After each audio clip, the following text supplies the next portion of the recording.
ಕರಾವಳಿ ನ್ಯೂಸ್ ನೆಟ್ವರ್ಕ್ಗೆ ಸ್ವಾಗತ. ಸರ್, ಇವತ್ತು ಕರ್ನಾಟಕ ರಾಜ್ಯ ಗ್ರಾಮ ಆಡಳಿತಾಧಿಕಾರಿಗಳ ಕೇಂದ್ರ ಸಂಘ ಇದರ ವತಿಯಿಂದ ನಮ್ಮ ರಾಜ್ಯಾಧ್ಯಕ್ಷರು ಏನು 22ನೇ ತಾರೀಕಿಗೆ ನಾವು ರಾಜ್ಯ ಕಾರ್ಯಕಾರಿಣಿ ಸಭೆಯನ್ನು ಏರ್ಪಡಿಸಿದ್ವಿ. ಅದರ ಪ್ರಕಾರವಾಗಿ ಕರ್ನಾಟಕ ರಾಜ್ಯದಲ್ಲಿ ಪ್ರಸ್ತುತ ನಮ್ಮ ಗ್ರಾಮ ಆಡಳಿತಾಧಿಕಾರಿಗಳು ಅನುಭವಿಸ್ತಿರುವಂಥ ಕೆಲಸದ ಒತ್ತಡವನ್ನು ಹೆಚ್ಚು ನೀಡಿ ಇದರನ್ನು ಕಡಿಮೆಗೊಳಿಸೋಕ್ಕೋಸ್ಕರ ನಾವು ಇವತ್ತು ಶಾಂತಿಯುತವಾಗಿ ರಾಜ್ಯಾದ್ಯಂತ ಪ್ರತಿಭಟನೆಯನ್ನು ಮಾಡ್ತಾ ಇದ್ದೇವೆ. ಅದರ ಪ್ರಕಾರವಾಗಿ ನಮ್ಮ ಭಟ್ಕಳ ತಾಲೂಕಲ್ಲೂ ಕೂಡ ಇವತ್ತು ಶಾಂತಿಯುತವಾಗಿ ಪ್ರತಿಭಟನೆಯನ್ನು ಆರಂಭ ಮಾಡಿದ್ದೇವೆ. ನಮಸ್ಕಾರ. ಕರ್ನಾಟಕ ರಾಜ್ಯ ಗ್ರಾಮ ಆಡಳಿತಾಧಿಕಾರಿಗಳ ಕೇಂದ್ರ ಸಂಘ ಆಡಳಿತ ಕಚೇರಿ ಕಂದಾಯ ಭವನ, ಕೆಂಪೇಗೌಡ ರಸ್ತೆ, ಬೆಂಗಳೂರು.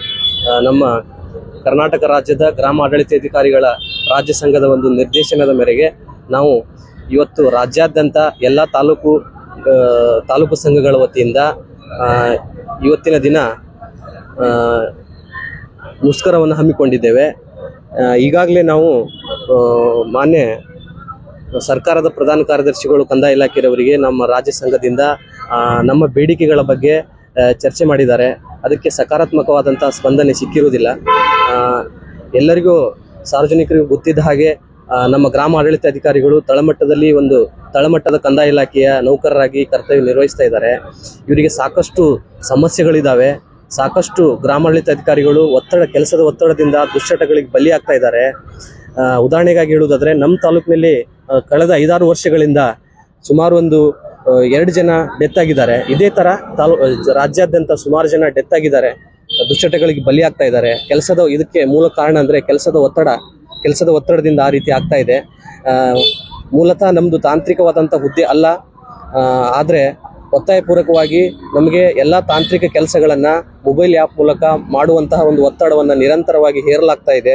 ಕನಿಷ್ಠ 21 ಮೊಬೈಲ್ ಆ್ಯಪ್ಗಳಲ್ಲಿ ಈಗಾಗಲೇ ನಮ್ಮ ಎಲ್ಲ ಗ್ರಾಮಾಡಳಿತಾಧಿಕಾರಿಗಳು ಕರ್ತವ್ಯ ನಿರ್ವಹಿಸ್ತಾ ಇದ್ದಾರೆ.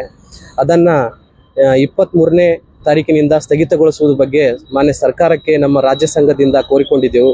ಅದೇ ರೀತಿ ಅದನ್ನು ಸ್ಥಗಿತಗೊಳಿಸಿದ್ದಾರೆ. ನಂತರ ಮುಂದಿನ ಹಂತವಾಗಿ 26ಕ್ಕೆ ಇವತ್ತಿನ ದಿನ ತಾಲೂಕು ಮಟ್ಟದಲ್ಲಿ ಮುಷ್ಕರವನ್ನು ಕೈಗೊಳ್ಳೋಕ್ಕೆ ನಿರ್ದೇಶನ ಇತ್ತು. ಅದರ ಪ್ರಕಾರ ನಮ್ಮ ತಾಲೂಕು ಮಟ್ಟದಲ್ಲಿ ಮುಷ್ಕರವನ್ನು ಕೈಗೊಂಡಿದ್ದೇವೆ.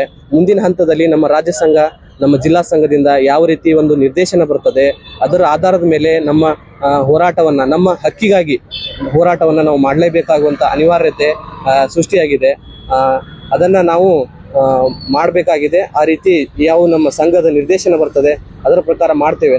ನಮ್ಮ ಅನೇಕ ಬೇಡಿಕೆಗಳಿದ್ದಾವೆ.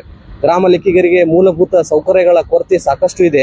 ಒಂದು ಗ್ರಾಮ ಲೆಕ್ಕಿಗರಿಗೆ ಕನಿಷ್ಠವಾಗಿ ಅವರು ಕುತ್ಕೊಂಡು ಕೆಲಸ ಮಾಡಲಿಕ್ಕೆ ಒಂದು ಕಟ್ಟಡ ಸಹ ಇಲ್ಲ. ಅಂತ ಒಂದು ಪರಿಸ್ಥಿತಿಯಲ್ಲಿ ಗ್ರಾಮ ಲೆಕ್ಕಿಗರು, ಗ್ರಾಮಾಡಳಿತಾಧಿಕಾರಿಗಳು ಇವತ್ತು ಕರ್ತವ್ಯ ನಿರ್ವಹಿಸ್ತಾ ಇದ್ದಾರೆ. ಅವರಿಗೆ ಸರಿಯಾದಂಥ ಒಂದು ಸೌಲಭ್ಯ ನಮಗೆ ಇಲ್ಲ ಅಂದರೆ ನಾವು ಸಾರ್ವಜನಿಕರಿಗೆ ಯಾವ ರೀತಿಯಲ್ಲಿ ಸ್ಪಂದಿಸಲಿಕ್ಕಾಗ್ತದೆ? ಸಾರ್ವಜನಿಕರಿಗೆ ತಳಮಟ್ಟದಲ್ಲಿ ಸರ್ಕಾರದ ಯೋಜನೆಗಳನ್ನು ನಾವು ಜಾರಿಗೊಳಿಸಲಿಕ್ಕೆ ಯಾವ ರೀತಿ ನಮ್ಮ ಪ್ರಯತ್ನ ಯಾವ ರೀತಿ ಇರ್ತದೆ? ಅದಕ್ಕೆ ದಯವಿಟ್ಟು ನಮ್ಮ ಮನವಿಯನ್ನು ಸ್ಪಂದಿಸಬೇಕು ಸರ್ಕಾರ. ದಯವಿಟ್ಟು ನಮ್ಮ ಏನು ನ್ಯಾಯಯುತವಾದ ಬೇಡಿಕೆಗಳಿದ್ದಾವೆ ಅದಕ್ಕೆ ಸಕಾರಾತ್ಮಕವಾಗಿ ಸ್ಪಂದಿಸಿ. ನಮ್ಮ ಗ್ರಾಮ ಲೆಕ್ಕಿಗರು ತಳಮಟ್ಟದಲ್ಲಿ ಇದ್ದೇವೆ, ನಮಗೆ ಸಾಕಷ್ಟು ಕಷ್ಟಗಳಿದ್ದಾವೆ. ನಮಗೆ ಸಕಾರಾತ್ಮಕವಾದಂಥ ಸ್ಪಂದನೆ ಸಿಗಲಿ ಅಂತೇಳಿ ಎಲ್ಲ ಪತ್ರಿಕಾ ಮಿತ್ರರ ಮೂಲಕ, ಅಲ್ಲದೆ ನಾವು ರಜಾ ದಿನಗಳಲ್ಲಿ ಸಹ ನಾವು ಕರ್ತವ್ಯ ನಿರ್ವಹಿಸ್ತಾ ಇದ್ದೇವೆ. ರಜಾ ದಿನಗಳಲ್ಲಿ ಕರ್ತವ್ಯಕ್ಕೆ ಹಾಜರಾಗ್ರಿ ಅಂತೇಳಿ ಆದೇಶಗಳನ್ನು ನಿರಂತರವಾಗಿ ಮಾಡಲಾಗ್ತಾ ಇದೆ.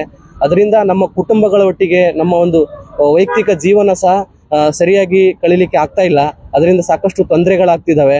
ಅದನ್ನು ಗಮನಿಸಿ ಅದನ್ನು ಕೂಡ ನಮ್ಮ ಮನವಿಯಲ್ಲಿ ಸುಮಾರು ಬೇಡಿಕೆಗಳನ್ನು ಕೊಟ್ಟಿದ್ದೇವೆ. ಅದೆಲ್ಲವುಗಳಿಗೆ ನಮಗೆ ಸಕಾರಾತ್ಮಕವಾದಂಥ ಸ್ಪಂದನೆ ಸಿಗಲಿ ಅಂತೇಳಿ ಮಾಧ್ಯಮದ ಮೂಲಕ ವಿನಮ್ರವಾಗಿ ನಾವು ಮನವಿಯನ್ನು ಮಾಡ್ಕೊಳ್ತೇವೆ. ನಮಸ್ತೆ ಸರ್.